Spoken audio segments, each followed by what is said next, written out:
Hello there. I'm Scotty.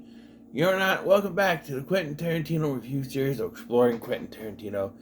Uh, we are now on Pulp Fiction, which has been my favorite of these. I think I've only seen 3 of these movies, so it would be What's Going On in Hollywood, Reservoir Dogs, and this is what it would be. But yeah, so rewatching this again. Now maybe it's because I watched it back to back with Reservoir Dogs, but Reservoir Dogs had a non-linear storytelling sort of way of doing things. However, in that film, it felt more like flashbacks. This feels like it just hops from one story to another in non-linear fashion, and it's confusing, especially when events happen out of order, and it makes it even more confusing. Like in the middle of the movie, John Travolta's character dies, but then he's in the rest of the movie after that segment finishes up. It's a little conflicting. There's a thing that starts the film. We don't get to see the conclusion of it till the end of the film. Non-linear storytelling is one thing, but this is like Quentin Tarantino. What? This is how I'm gonna write it. You know, like he's just bouncing from one story. This and then this happens. Then we're gonna do this, and this happened earlier. We're gonna put it here. And I'm gonna put this here, even though it should have happened later. And then, remember what I did at the beginning? That's at the end. And and I'm not saying anything bad about Tarantino. I'm just saying it feels disjointed. Like when the movie ends and the credits start rolling, I'm like, this does not feel like an ending. It's just this scene ended because it's out of order. It doesn't work. I don't know. I love this movie, but there is like teeny tiny issues all put in there, right? And it's out of order. I do have the correct order here. So the way they have it ordered is the prelogue with the diner, right? Then the prelude to Vincent Vega and Marcellus Wallace's wife. Then we get Vincent Vega and Marcellus Wallace's wife. Prelude to the Gold Watch, both the flashback and the present day. Then we get the Gold Watch. Then the Bonnie situation and the epilogue back to the diner again. The way it's supposed to go is the prelude to the Gold Watch, which is where Christopher Walken's talking about shoving the watch up his ass. Part A. And that's that part. And then prelude to Vincent and Marcellus Wallace's wife, which is where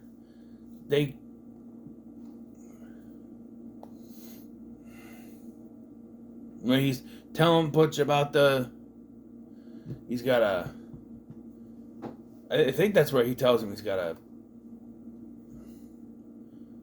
I don't know, he's talking to them, telling them what they gotta do, whatever. Then I read it wrong. Prelude to Vincent and Marcellus Wallace's wife. That is the whole, and you know my name is the Lord when I lay my vengeance upon thee, and that whole thing with them. Say what again, motherfucker? I dare you. I double dare you. That one. Then the Bonnie situation, which is, I just mob it in the face, and I gotta clean it up. The prologue is the diner, and then the epilogue with the diner. Then Vincent Vega and Marcellus Wallace's wife. Then the prelude to the Gold Watch and the Gold Watch is what it is. So the whole Gold Watch thing that finishes off the movie, where non-linear, it's in the middle of the movie. Yeah. So we start off in the diner. We get Pumpkin and Honey Bun, played by Tim Roth and Amanda Plummer. I'm going to be referring to Pumpkin as Ringo from now on because that's what Samuel L. Jackson calls him later in the film. So they're having a conversation. This is more Tarantino dialogue about things and robbing things, and you don't know who's going to rob. No one's going to rob a diner. No one robs a restaurant. Nobody has the calls to rob a restaurant. And then so as the conversation goes, you think, okay, they're going to do this. They do, and but we don't see the rest of the robbery. We just see them, pop up. This is a robbery. I will shoot every last one of you motherfuckers. And then we cut to in the car with Vincent Vega played by John Travolta, and this revitalized his career. He was going nowhere. After this, though, you had Phenomenon and Michael and Face Off and fucking, what was it? Broken Arrow, Basic. Also with Samuel L. Jackson. That movie was kind of weird. Now I remember there was a twist or something that I don't remember. I'll have to rewatch it, but yeah, this revitalized his career. It was going nowhere. It was in the toilet, and then he started in this, and it was all an accident because originally Tarantino wanted Michael Madsen to come back to play the role of Vic Vega, but he wasn't able to do it, so he wrote the new character of Vincent Vega, just changed a few letters around, and brought in John Travolta, and it's a good thing. And you have Jules Winfield, played by Samuel L. Jackson, and they're in a car. They're talking about... See, Vincent just got back from Amsterdam. He was there for 3 years, apparently, even though was he working for Marcellus for 3 years in Amsterdam? He says to me later he was there for 3 years. So, I don't know. Was it 3 months? They heard it wrong. I don't know. But they're talking about, like, they name things differently over there. You know what they call a quarter pounder with cheese in Paris? They don't call it a quarter pounder with cheese? No, they don't have the mixture system in Paris. So they call it a Royale with cheese. A Royale with cheese. What do they call a Big Mac? Well, Big Mac's a Big Mac. They just call it a Le Big Mac. Oh, Le Big Mac. What do they call a Whopper? I don't know. I didn't go to Burger King. Just dialogue not needed, but And so they go to this guy's place. This guy's Brett's place. And they won't go in because it's 7:22 and they can't go in until 7:30. I guess they gotta be prompt to kill someone at... Is Marcellus Wallace gonna be mad that they didn't kill Brett at exactly 7:30 or after 7:30? I mean, come on. No, they have to wait. Then they go in and we get the conversation. What? What in the country I haven't heard of? You speak English and what? What? Say what again? Say what again? I dare you. I double dare you, motherfucker. Say it one more goddamn time. What? What does Marcellus Wallace look like? What does Marcellus Wallace look like? He's a big black man. Does he look like a bitch? What? Does he look like a bitch? No. The way you trying to fuck him like one. The whole dialogue. And then the burger thing before that. This is a tasty burger. Big Kahuna burger. They got a briefcase. What's in the briefcase? No one knows. It's this big gold yellow light. Some people say it's Marcellus Wallace's soul, but given some dialogue later between Jules and Ringo, or Pumpkin, whatever you want to call him, that doesn't seem likely, but it's been a theory that's what it is, because when you see Marcellus Wallace, he's got a big bandage on the back of his head, like someone took it out the back of his head. Souls come from here. Not here, but yeah, it's not, the bandage is never really explained, I don't think. There's all the stuff that with Zed happens at the end of the film, so that hadn't happened yet. So I don't know. Yeah. So they shoot Brett, and it cuts to Vincent Vega, Marcellus Wallace's wife. So they were talking about this in the car, that Marcellus Wallace wants Vincent to take his wife out of town. And so there's this story that apparently, and with Tarantino, of course this line's in there, that some guy gave me a foot massage, so Marcellus Wallace threw him out a window. He did throw him out a window, but it wasn't because he gave her a foot massage. It was for a totally different reason, apparently.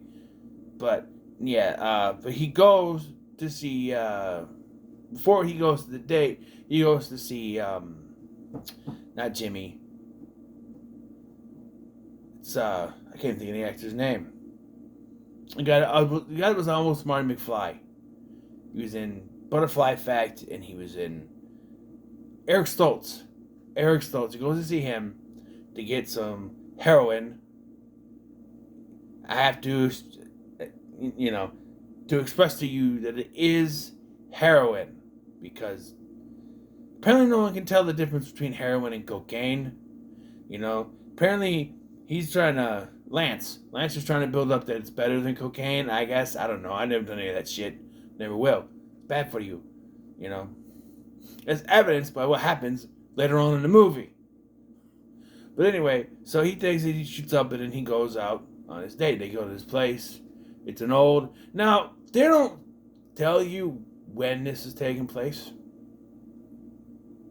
Right? They do have cellular telephones, so I'm assuming it is the mid-90s. Because at one point, Vincent does call Lance on the cellular telephone. So, I have to be there. But just the whole feeling when they go into this restaurant is just like 50s and stuff. Like there's a Marilyn Monroe and there's Buddy Holly and all that. And then they, okay, so this is kind of disgusting. So, Vincent gets a steak, bloody. Okay.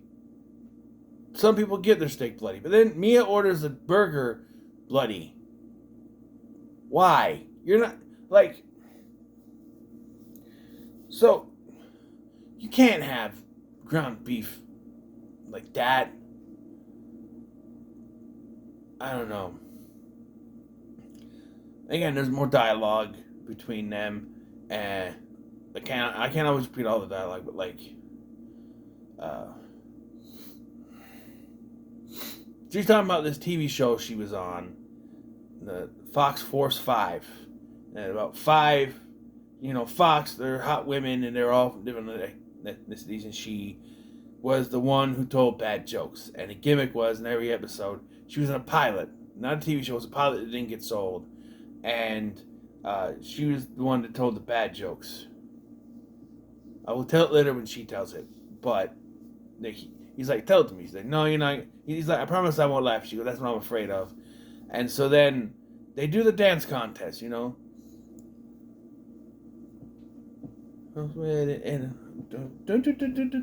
whole thing. They win. Of course they do. And then he takes her home and he says, I got to take a piss. And then she's like, that's more information than I was looking for. And so she goes in there, and she's got his jacket on, and she finds his bag of heroin. She thinks it's cocaine for some reason and tries to snort it. Now, we've seen her snorting cocaine all night, so she tries to snort it.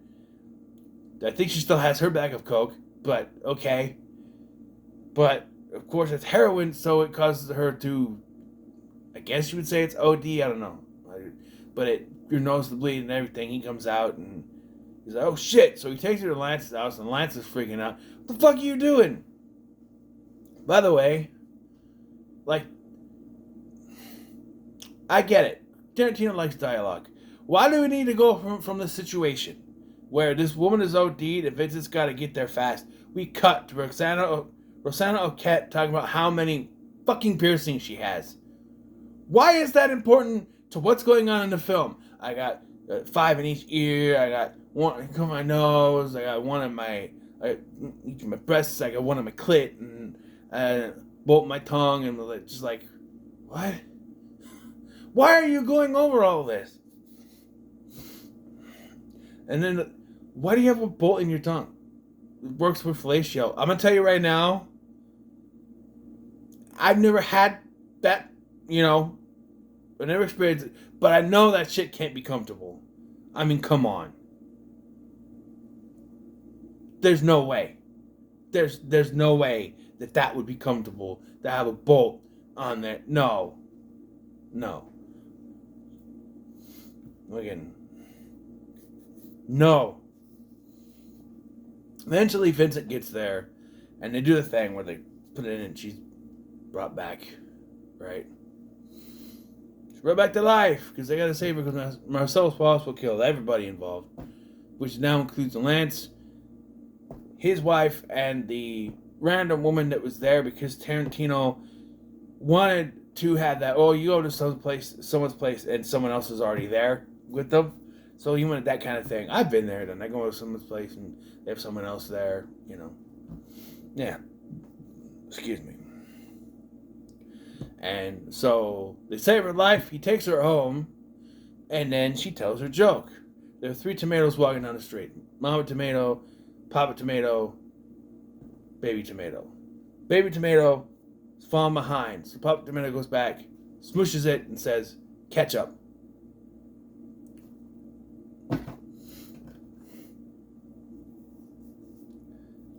Yeah. Then we get the prelude to the Gold Watch. We get a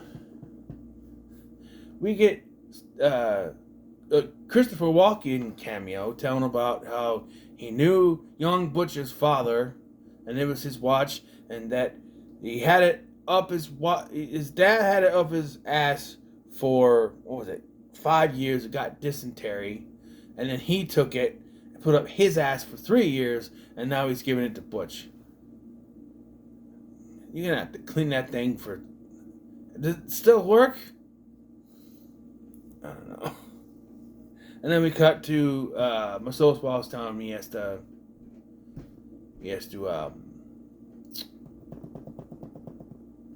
throw the fight. Basically what it is. But when the fight happens, Butch not only wins, but he kills the guy. So now he's on the run. And so he meets with his girlfriend Fabienne, but she forgot the watch. So he has to go back to his house to get the watch. When he gets there, Vincent, true to his nature, is in the bathroom. Look, there are 3 separate times that Vincent goes into the bathroom. He goes to take a piss at Mia's house. Marcellus Wallace's house, I guess you could say. He's taking a piss here, and then later in the film, he's taking a shit in the diner. Wow, he just has to go, I guess. It's a consistent character trait with him. He's always got to go to the fucking bathroom. But as Butch catches him, Butch shoots him, killing Vincent Vega in the middle of the movie, and he comes back later. Because, if you're not paying attention, there was something cut from that one part. So we know that eventually this is going to have to come back because there was more to it, right? Yeah. So he gets the Gold Watch, and as he's driving back, he sees Marcellus Wallace and tries to run him over. This leads to a chase into a pawn shop where 2 rednecks see this and proceed to... Jesus. What I'm about to tell you is not PG in any way, shape, or form. I don't know why you would, but I had the children. I don't know why you would have them watching this to begin with, but... Okay, so... They chase each other to a pawn shop, where the pawn shop owner, one of them's Zed, the other one, I don't know, they're a couple of rednecks. They hold them at gunpoint, and then they tie them up. They have Marcellus Wallace bent over this thing, and one of them, just like a gimp, is sexually assaulting him, while Butch is there hanging watching. Eventually, he gets free and decides to try to run for it, but changes his mind and comes back with a fucking katana sword and kills them both and saves Marcellus Wallace, which Marcellus Wallace says, "We're even, but you don't come back to LA again." So he and Fabienne take off. That's it. Like, we're cool, but don't you come back here or I'll fucking kill you. Basically what it is. Yeah. The bonding situation. So, after they shoot Brett, Alexis Arquette pops out with a gun and completely misses them, and yes, the bullet holes are there before he shoots. It's obvious. You can pay attention. You can see the bullet holes are already in the wall before he shoots.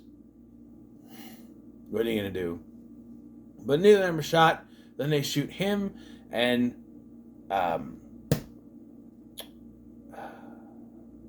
Samuel L. Jackson, I can remember his name, Jules. Jules thinks this is a message from God. To which Vincent is like, no, man, no. And apparently Marvin, played by, what's his face? Phil Lamar. He was in on it. Apparently he worked for Marcellus Wallace too, and he was kind of undercover with them.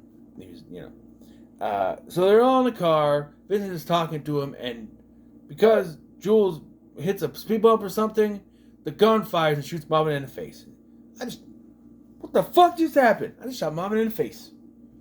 Yeah, so they got Marvin all over the place because he shot him in the face. So they go to Jimmy's. And Jimmy is played by Quentin Tarantino, and the story here is that Tarantino was not supposed to play this character. When it was time to shoot, the actor did not show up. So Tarantino just took the role. And Tarantino does a pretty good job with it. You know? But he's concerned. He's like, I don't want any of this here. My girlfriend, Bonnie, she works, or his wife, whatever, Bonnie, she works the graveyard shift. I'm like, it's the morning! It's the morning. Wouldn't she be home already? Apparently, no. Like, okay, so my mom used to work graveyard shift. Usually you're home before 8 o'clock working a graveyard shift. Here, she don't come home for what, 9:30? 9 o'clock, 9:30? That's a late graveyard shift. That's like, geez. Because you think a morning shift would start maybe 6 o'clock in the morning. So your graveyard shift would end at 6 and someone else would come in and take over. You gotta work all the way till 9:30? That's in the middle of the morning shift. That's not even graveyard, that's the middle of the morning shift. That's a little too much. But because they already established that it was 7:30 when all this happened, so it took them not an hour. I'm assuming it's like, they say they have about an hour or so? 40 minutes. They have 40 minutes. So it's like 20 minutes after 8 o'clock. So it's 8:20. They have 40 minutes. I'm assuming it was 9. So, yeah, Bonnie's going to be pissed that this happened. So they call the cleaner, Winston Wolfe, played by Harvey Keitel. Again, now, interestingly, if they actually had Michael Madsen to play Vic Vega again, would they have had to retroactively make this character Mr. White? I don't know. And then that would make Pulp Fiction a prequel to Reservoir Dogs. They both died. Also, they're planning on making a Vega Brothers movie, but now they're both too old to do that. They both died in their respective films, so that wouldn't make sense. Although there's a lot of multiversal stuff. Nowadays, you could just do, I don't know. Anyways, so the cleaner shows up, and he tells him, get it done, get it clean. They have to go in there, have to wipe things down. They tells me you have to get down butt-ass naked, and he put these other clothes on, like t-shirts and shorts. And then the whole car is cleaned, but like, they don't use the car because Wolf takes the car, I guess. And then they have to walk to the diner, which leads us to the end. So while they're eating at the diner, this is where Jules is like, I'm done. I'm gonna quit. When we get back, I'm gonna quit, and then I'm gonna all this, this is divine. We got saved. It's a divine intervention. And God is watching over me. I'm done. And Vincent's just like, well, come on, man. You can't believe in that shit, man. And then he's like, I gotta take a shit. Because he's gotta go to the bathroom in every scene he's in, apparently. So he goes, and then this is when they start to rob the place. And they start taking wallets. They even take Jules' wallet, and then he wants to take the briefcase. I can't do that. I can't give that to you. It's not mine to give. So he doesn't open it. He opens it, and we don't see it again. You just see the light on his face. And he says, is that what I think it is? Uh-huh. Okay, so if it's supposed to be Marcellus Wallace's soul, how the hell would he know what it looks like? Like, it's someone's soul? How do you know what someone's soul looks like?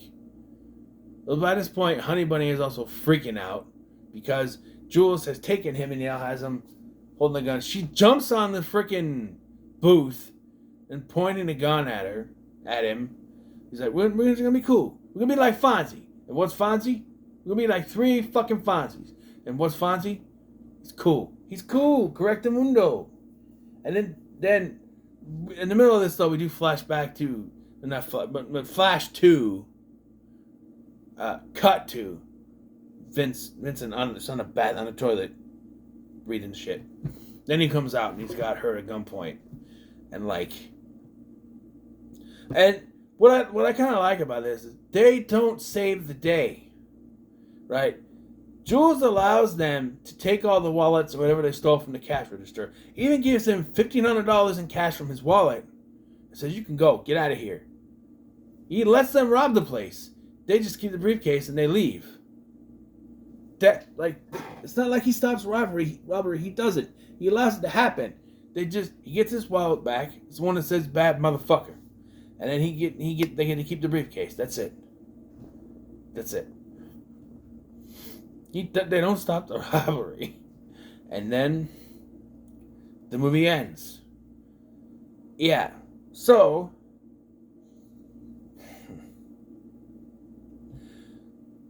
if you went chronologically, you start with the gold watch, right? The whole speech about shoving up the ass. And then you do the other stuff, the prelude, all that. You end with the gold watch again. And Marcellus Wallace and Butch being cool and Butch leaving town.